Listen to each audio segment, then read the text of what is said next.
was 15 minutes and 5 seconds. Okay, good for you. Anyway, 3, 2, 1. Cheesecake. God damn it, Mari. Okay, come on. Ready? 3, 2, 1. Cheesecake. God damn it! I'm not good at this.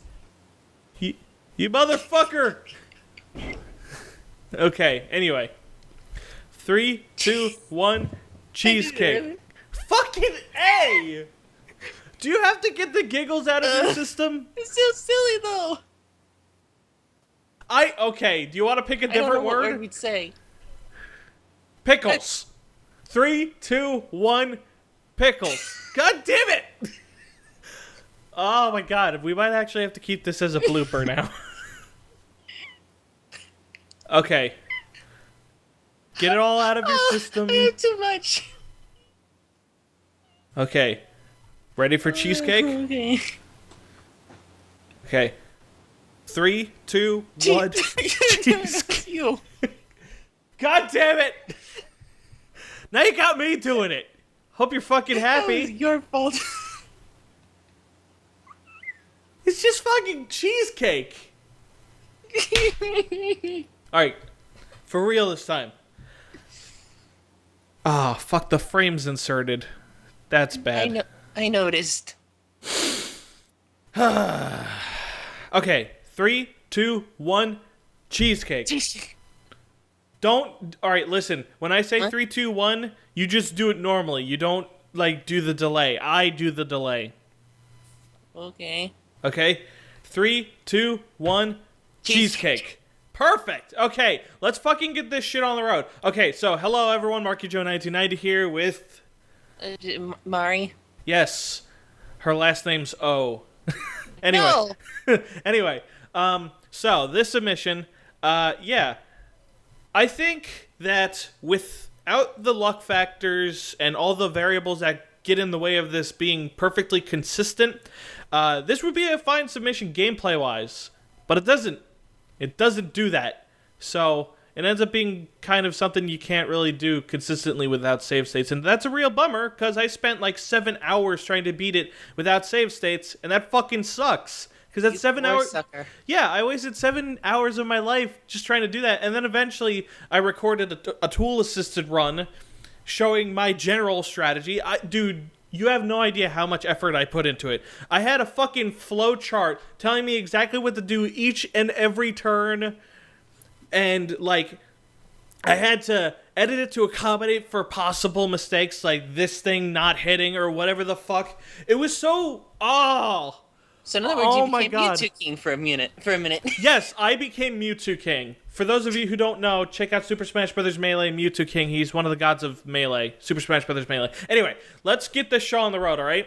So, this thing, yes, it's 2003, except not really. It's 12 years from then. Okay, so, yeah, you have to skip most of these cutscenes with B, because if you skip it with start, then you skip the choice between Racing and Sophia, and it automatically defaults to Sophia. And I don't want that shit. Fuck that shit. I want fucking Racing. I also want to be fucking Racing. Anyway.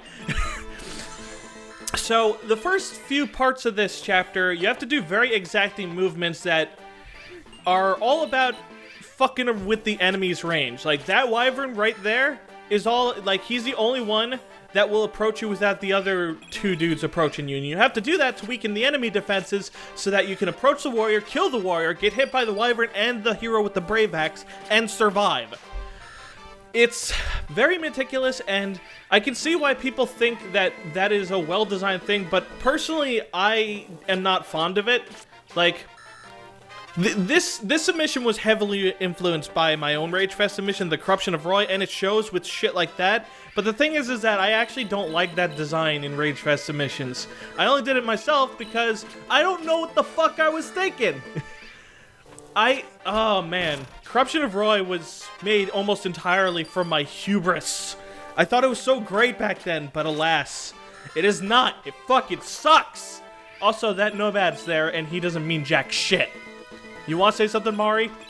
I exist.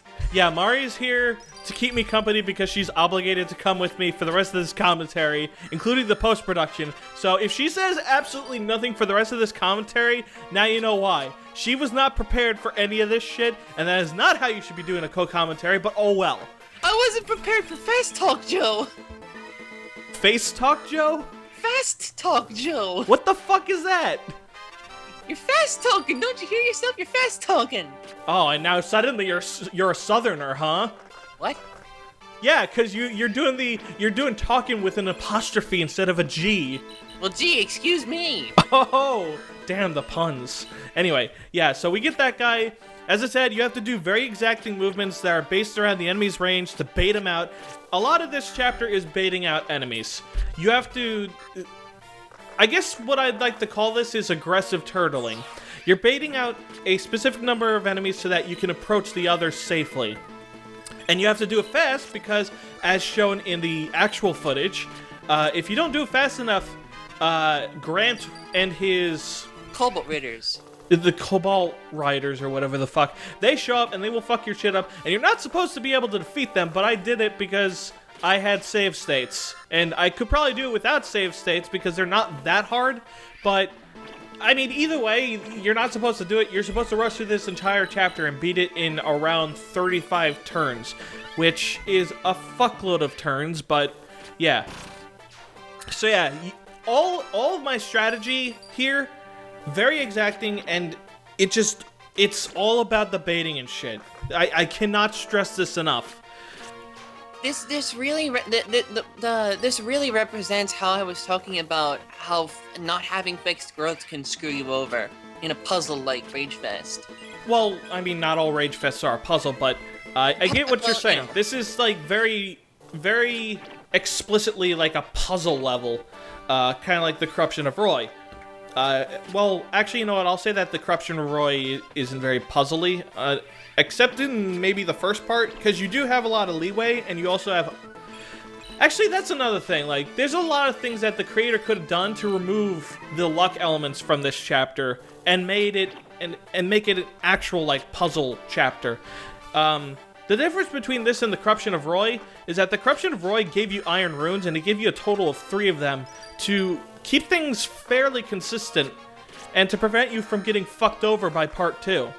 It also just had a lot more leeway in general, so you could afford to make mistakes. Here, the first part of this chapter, you really can't afford to make mistakes, and luck really fucks you up. Even the slightest variables can fuck you up. Because, like, if you fail to kill this one enemy but bring him down to 1 health, you still gotta waste an extra turn killing the fucker. And then that's one extra turn where those jerks can come up and kill you. Like, if a dude doesn't die, you have to waste a unit's turn killing that guy when you originally intended for that unit to be doing something else that was far more valuable and catered to your plan. And, it was fucking exhausting. That would normally work in normal Fire Emblem, but this is just too strict. Yes. So, for future reference, ladies and gentlemen, when you make submissions that require this kind of precision, you have to make it consistent. I don't even know what the fuck else to say about the chapter, because, like, we already saw everything we had to see in the chapter, right? You gotta recruit Marty with the money, you gotta recruit Louie with Marty, and, like... These goddamn druids are the fucking worst thing because they add just so much more variables to everything, because sometimes the poison will fuck you up too. Sometimes, yeah, because poison damage is random. Yeah. And sometimes they don't move in the right spot that puts them just in your range. You can't predict. There's just too many things you have to predict. And for those of you who suspect that there is a non-luck-based way to beat this chapter, I actually did speak to the authors, and by the way, Marty fucking got lucky there. I actually did speak to the author. He had an intended strategy for how you're supposed to approach this submission, and even that is not consistent, because like 2 specific enemies, I believe it's a Wyvern and the Warrior with the Brave Axe, if they have like 1 extra point of defense and HP or some shit, then it completely just ruins and invalidates his intended strategy. So, which like, doesn't make any sense why they didn't fix that, because you can do fixed units in Fire Emblem just fine. Yeah, and like, there's also small little details like the wyverns, for example. Some of them have spears, and spears give the enemy unit extra 5 crit. They had the sense to give the Brave Axe like 200 hit accuracy, but they didn't have the sense to do that. And that, oh my god, the fucking spears ruined so many of my goddamn runs. And it became so exhausting after a while, because I was just like, well, that's another hour of my life fucking wasted to a random chance. I really wanted to beat this without save states because, I don't know, like, when I saw the footage, I felt like I didn't do the submission justice. Like, I save scummed the fuck out of it. So I tried to do that, and it ended up... It just sucks, you know? Can I just put my thoughts on the matter when it comes to save states? Well, yeah, go ahead. I mean, you even say in the rules that that the game should be designed to accommodate for up to 3 save states, and I think that it's completely fine if you use save states. Yes, I should have used save state. Let me be clear here, all right? This is totally beatable with 2 or 3 save states. In fact, I beat it with 2 off screen. The thing is that I still, like, it's entirely my fault for causing myself so much frustration, because I could have chosen not to do it without save states, but I chose to because, like, I saw what the submission was trying to do. Like, there was so much careful thought put into the enemy positioning and how everything was tweaked that I felt obligated to do it without save states, because, you know, it seemed like it was intentionally designed to be as fair as possible, but those small variables just really fuck it up. Also, this part, you have to do some really very specific positioning here. Like, everything up to this point is just checking enemy range, but you cannot by any stretch challenge those generals and walk in their range. You have to let them approach you first, because otherwise that sniper with this brave bow ass shit will fuck you up alongside those generals who also have a brave weapon that you can't avoid. And on top of that, I also think the heroes have a chance to fuck you up as well. So you really, like, you just have to let them come to you. That's the entire theme of this entire chapter. It's all about approaching. Whoever approaches first loses. It's like fucking Super Smash Bros. Brawl. Oh. You approach, you're fucked. Oh yeah, we got Silver Lancer. Yay! Da, da, da, da. Oh wait, that's the wrong jingle. Anyway, yeah, so pretty much the entire first part, you have to do very specific positioning, but the second part, on the other hand, it's very clear, and General Syrox is admitted to this.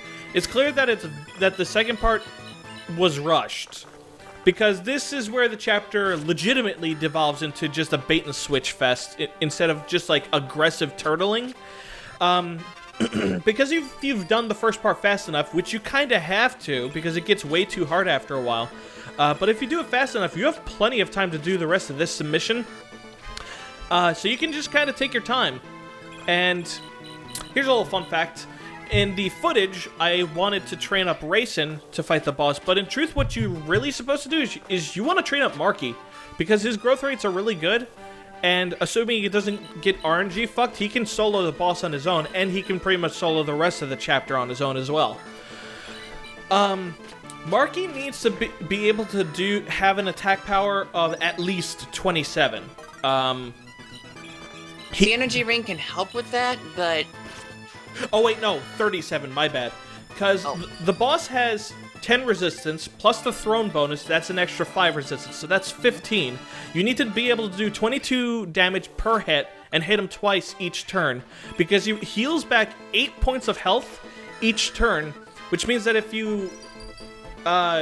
which means you'll get him down to, I think... Wait, hold on. 80 minus 44. It'll bring him down to 36 health, which he'll heal it and get 44, and then since you're doing 22 damage per hit, you'll 2-round kill him. I did so much fucking, like, tiny research just to get all this shit to come into place, but yeah. It's also very possible that Mark can get RNG fucked and be a couple points off of what you need him to be, and you'll be forced to use Racin, which is luck-based no matter what, because she doesn't have a luck growth, so she's stuck at her base luck, and General Saraxis has an 8 crit on her. So if you get RNG fucked, you're going to be susceptible to luck, and the strategy is not consistent. There's so much shit that this submission hinges on that prevents it from reaching its maximum potential, and it's a real shame. That's not to say I think it's a bad submission, it's just its missed potential. It could have done better with the F.exe treatment.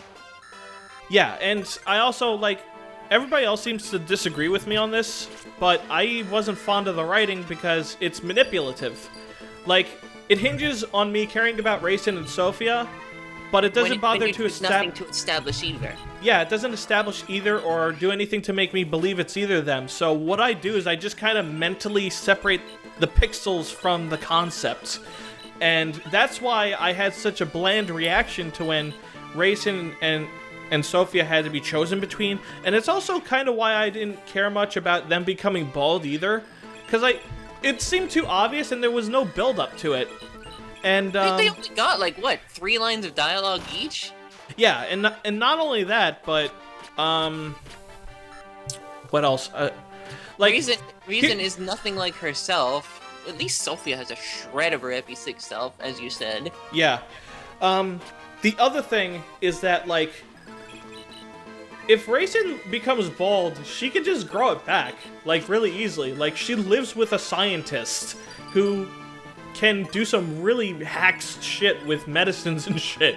She could probably make a medicine that requires Racing to drink a shitload of protein, because that's what hair is made of, and then it just converts that directly into, like, her hair.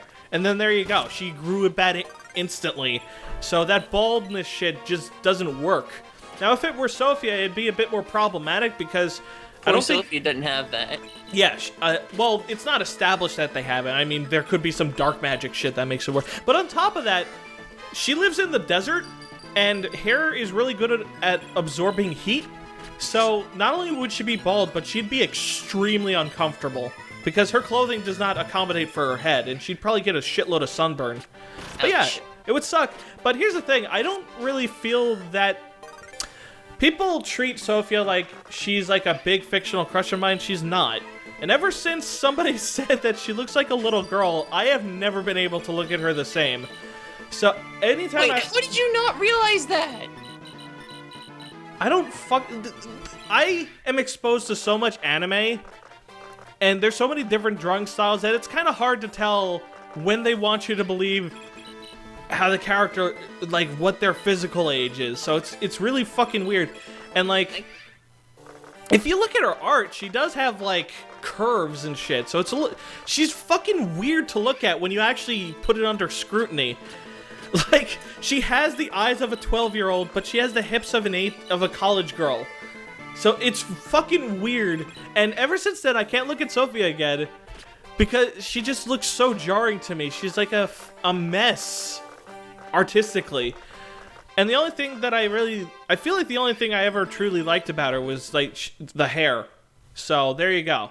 Yeah, so using Sophia in submissions just isn't gonna work anymore, guys, so I apologize. Anyway, we're done with this fucking submission. Yay! People, I hope you guys enjoyed this commentary and that made up for the last 2 videos, because I felt the last 2 videos weren't that good, but I mean, feel free to disagree with me. I've heard that response from some of my friends too. Some of my one of my friends who also watches this isn't particularly impressed with a lot of these submissions. If they said, how did they say it? Something just felt lackluster. The Ragefest 4 has felt very lackluster. Oh, that's not true at all. I think the previous submissions have been awesome.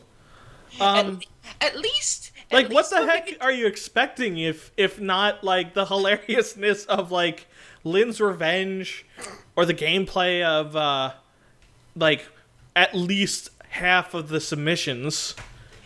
Well, at least we know that everything will be blown out of the water when we get to the finale. Oh yeah, F.exe, the remake by Charlotte. F***exe.